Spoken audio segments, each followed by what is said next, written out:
everyone, welcome back to our lesson. Today we are going to look at chapter salt. For those who do not know, salt is an ionic compound formed when hydrogen ion in an acid is replaced by a metal ion or ammonium ion. Let's take a look at the physical properties of salt. Salt has a flat surface, straight side and sharp vertices. Salt has a specific geometry shape, and salt also has fixed angle between two adjacent surfaces. Different crystals have a different geometrical shape, and same crystal of different size still have the same geometrical shape. Next, you also need to know that not all salts are soluble in water. Some salt dissolve in water, while some are insoluble in water. Now, let's take a look at the solubility of salt. All sodium, potassium, ammonium, and nitrate salt is all soluble in water. And for chloride salt, it is all soluble in water except for mercury chloride, silver chloride, and lead chloride. For sulfate salt, it is all soluble except for barium sulfate, calcium sulfate, and lead sulfate.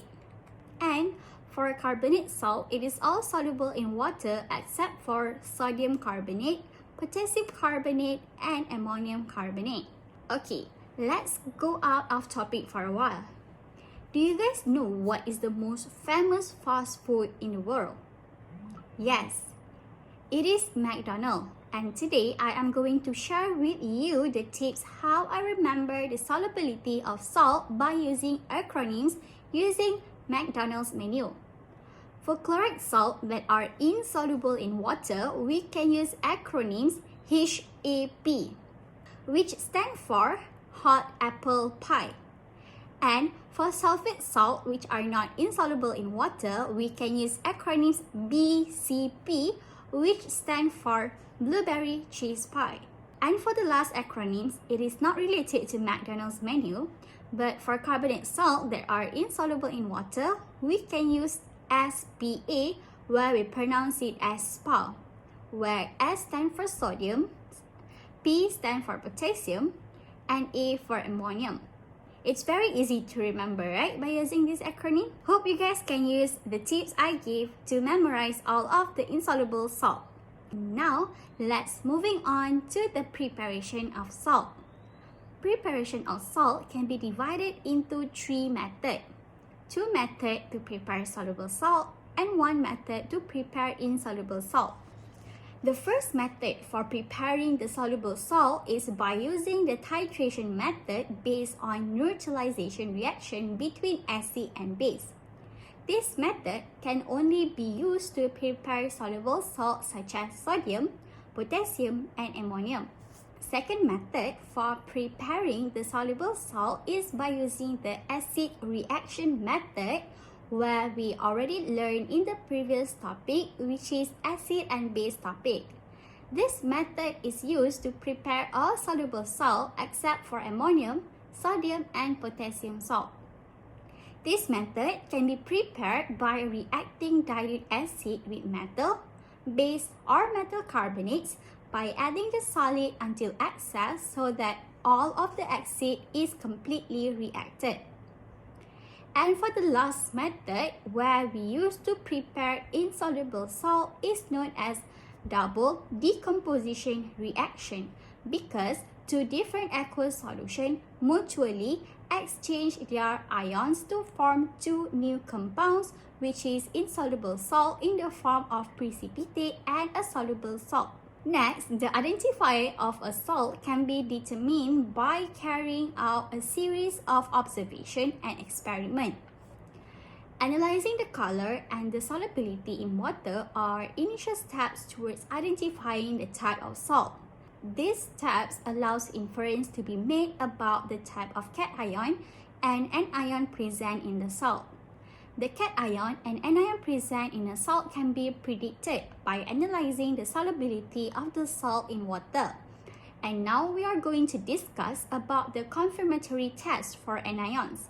The presence of anion in aqueous solution can be confirmed by carrying out simple chemical tests. The anion required are carbonate ion, chloride ion, sulfate ion, and nitrate ion. For carbonate ion, we need to add dilute acids such as nitric acid, sulfuric acid, or hydrochloric acid into a test tube containing an aqueous carbonate solution, and the gas produced from the reaction will turn the lime water cloudy. While for chloride ion, we need to add dilute nitric acid and silver nitrate into the test tube containing a chloride solution. This reaction will result in a white precipitate form, which is silver chloride. For anion test of sulfate ion, we need to add hydrochloric acid and barium chloride into a test tube containing an aqueous sulfate solution. This reaction will result in a white precipitate form, which is barium chloride.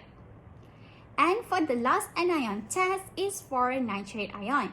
For nitrate ion test, we need to add dilute and a concentrated sulfuric acid together with iron 2 sulfate. From this reaction, a brown ring will be formed.